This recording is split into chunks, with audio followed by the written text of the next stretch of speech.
тиги МВДнын балдары турушат, СМБнын балдары турушат, бардыгы ошо тиги бир чыр кетсе экен деп булар күтүшүп атат буларчы.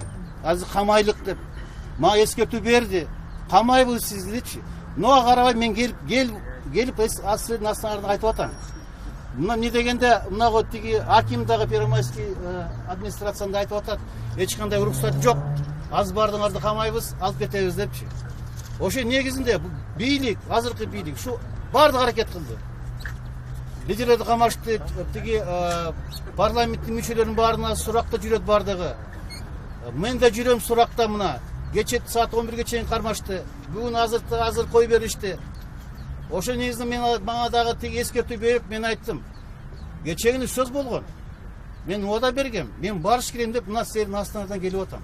Силердин артыңарда экс-президент Аскар Акаев турат. Өзүңөрдүн лидериңер айткандай, Россиянын жогорку кызматында иштеген генералдар, военныйлар турат депчи, эми колдойт бизди деп. Силердин артыңарда негизи эле ким турат? Мен айтып көрөм.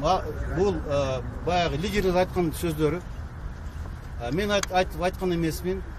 Акаев менен Бакиевди азыр байланыштырып атат.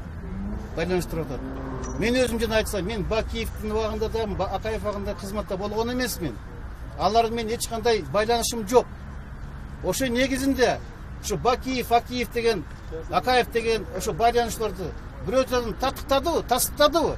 Эч ким тастыктаган жок, эч ким эткен жок. Бул жөнөкөй эле куру сөз.